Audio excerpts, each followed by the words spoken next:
So ndị be Elijah Enugu since ngwaluno na dadu no si na ogwulu nwanta kele dalo ngwulu ogabije no fake uneju na my inbox mana nwe nchori igwu unu ncheni neju na my inbox na asimu go and verify one I don't verify verify go mana tupa ya gaba ni lechefu kana na mma no na Lagos on Sunday na abia being 7th of September na Alaba International number 8 Ajamba District Iron Alaba International is na number 8 Ajamba Street Ibiaba kai wole nkuzi awala goji kai wole kwa nkuzi awala goji ka ni Igbo na-ekunite so ndị be Elijah Enugu a confirm gom na nwatakịrị afọ nọ na hospital na anarụ treatment of ihe na-eme treatment wee dị mma dadu eze treatment wee dị mma dadu unu abịasị na ọgwọrọ dị nwatakịrị unu bụ ndị wayo ngwa na enye m homework jee verify onye dadu unu gwọrọ ya dala ngwọrọ na Ezeaku n'ọgwụ na Nanli na Nkanu East na Ozo 1 na Kedafa local government Enugu baya niile n'isi ụzọ Igbo Eze North Igbo Eze South Igbo Etiti Nsukka local government Ozo 1 local government Oji River local government ngwa jeni kpọta ofu onye dadu no gwogolo ya dala ngwolo kpọta na ofu onye ono je eche ihu no ye moga Jesus bụ akpa m sorry to use this word that Jesus abalulu n'ụwa ndị dibia na ndị Jesus just olunu na awanye nunu okwefu ka ise maka aja na moto nwanne nwoke party dogu party na ekwe moto yi ka anyị na he fix Elijah Enugu si na nna arụ tipa na Ọnịcha Elijah Enugu na-ekesa achụ ego ya by from scratch na anyị na-aja akịa gị iji achụ ego microphone wayo ka ị na-egwu ị na-promise ndị mmadụ ihe ọma wayo ka ị na-egwu na ihe anyị na-arụ na from scratch nwanne nwoke party I told you no a complete yellow truck na the cave ebe a the cave here so obere oge na hanging ka anyị na-emati ego bakasu adịgo Emeka were normal camera cover alụ m ya we na afia na front asu ekwe nke adịgo Elijah Enugu na ndị ochie na-abịa butolu m connect na nke adịgo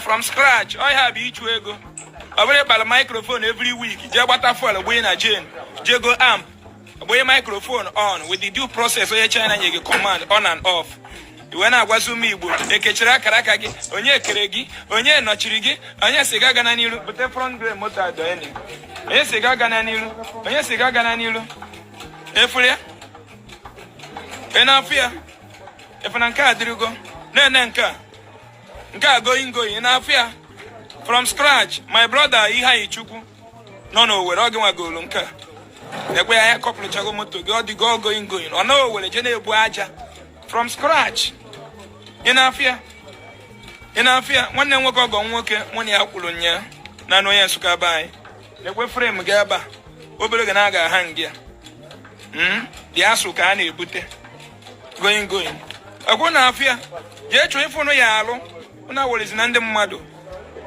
every ya nke a na within how many weeks within 6 weeks ọ dịgo otu a 6 to 8 weeks ọ dịgo otu a jee chọọ ịfụnụ gị alụ kedu ihe ọ na-arụ Elijah Enugu nwere aka ọrụ ọba microphone anapụ ndị mmadụ ego na moto atara m afụzụ moto na Malaysia moto adị fonzo ya na Malaysia na Kuala Lumpur through my brother KC atapụ load ya atapụ ship ya bata obodo a ị na-anụ na-ekwu 40 feet eme ya offload enwere magic dị n'ego mgbe kọntena gị nwere ike ịbata na-akwụgharị gị esi nweta gị eje gbapụta ọ bụrụ na ị nwere cash then enweghị onye biya dị soft once n'obodo a dị consign enwezi level ya biro na business ị na-afịa big man big trouble face Nigeria bụ war Nigeria piago pepiakwaria rap only evil spirit on an against Sobu. Yen against Sobu Nigeria.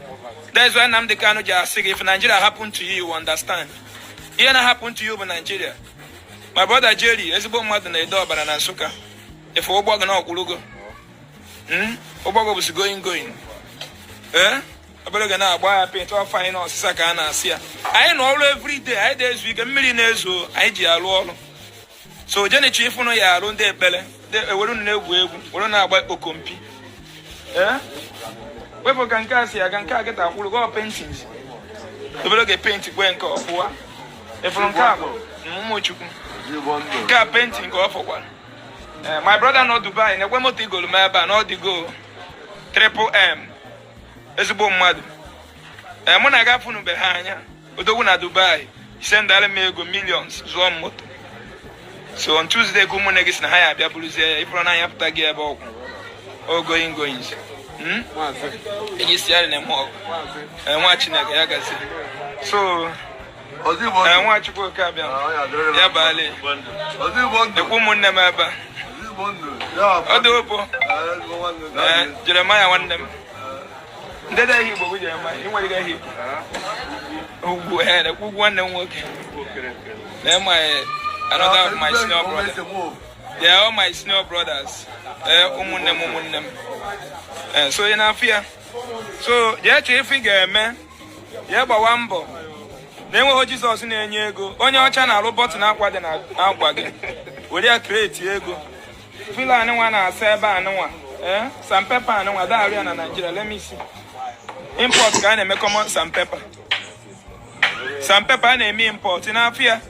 In order to go to St. Peter's Church, Jesus will go to Gibonuku. Okay, I'm not going to watch recently. Elijah Enugu na Mamibu Virgin.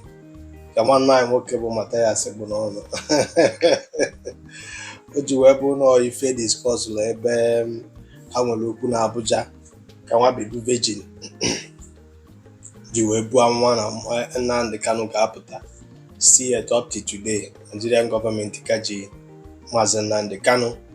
And then Elijah Enugu, according to one I work with Mathias. You know, true, all Elijah Kobo in our society. You understand me because Mathias in the upper feet here, normal. Why Elijah? Kadadi. Do you understand? Now, I know you no one that gije, Mecharaga BJ. And then the Katana me fa Nasi or Kaichigawa Kwazu, thereby Patagola Pata, by Nupunaya, as I could not be Elijah Enugu. I think I need a demonstrator or Coca go that stage. Yotago, I'm on me offended by it, and I only so far. One only if the canal and onion block or guide. Pope, we came on all wish I call JJ Bugari until the well. Only if the canal is your rules. Yenny now not quite he could get the bed. We've known you be a poop. Na Bible ko ende. Onye isi wee hụ ụzọ. Na Bible ko ende. Onye ngwụlọ ji wee gaa ije. Na Bible ko ende. Eji wee si n'ebe ikpofu ahịa wee bunye nwa ogbenye elu. Na Bible ko ende. If you fail to do what you need to do, na this present generation mụ na gị na-atọ nọ, you go regret am. Ihe a niile ifuru a na-agwa gị bụ na Bible ko ende. Just ihe ndị pastor na ndị reverend na-eme bụ they are just giving you hope. Ọ ya dị mma.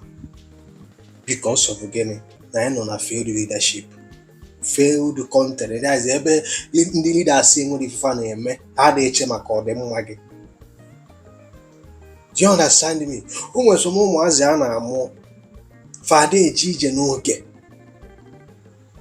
If you some testimony na-apụta anụ na chọọchị hụ hospital ga-abụ ha gwọcha ndị chọọchị abịalie the glory. That is the fact you. Mogo ya wepụta ife ebe a pọpụtara nwaanyị mụrụ nwa 8. Mgbe doctors mechara the necessary thing fa ga-eme na hospital. Then nwa amụzi ụdọ nwe kuli ya pụta na chọọchị. Agwazie gị bịa tapụwa blessing. Mana ndị supposedly take the glory bụ ndị doctors. Then ị nọrọ ebe ahụ anaghị give glory ha supposedly nye ndị doctor. Ọ na-enye Jesus adịghị exist. Do you understand me? Ene katana mi ife abu nene chaya si ona ukaiti ya bakwazo. Daddy Elijah, ekalekwana this thing in eme o. I must be honest with you. I'm one of your member before we chọpụta that na ụkọchukwu na the same people. Probably fake uka na-eme. I'm just being honest with you. Nna agwagwa the truth o. Nna you kube Elijah Enugu. You are bigger than all these things. Yotago. Okay, na ọrụ n'ụlọ ndị chọọchị kịta na-abụ itichi be mora. Ọkwa ifuru ihe miracle a wepụ n'aka n'ife afọ a nwere ebe ọ na-eme exist. Ekwugo okwu miracle, mana miracle is happening to everybody. Onye ọbụla dị ndụ ma onye Boko Haram. Do you understand me? Ma if ihe ahụ na-attach ya na Jizọs na-eme, onwe ife Jizọs na-alụ. Among ka m ga-esi experience ya ka i wee ghọta, mana if ihe niile abrakata abụ ife a na-eme na be anyị na Nigeria ka o ende. Fasị na fa nwere power, fapụta abroad bịa healie ndị mmadụ. Coronavirus are supposed to go imepe a lot of you anya. Corona supposed to imepe a lot of you people anya.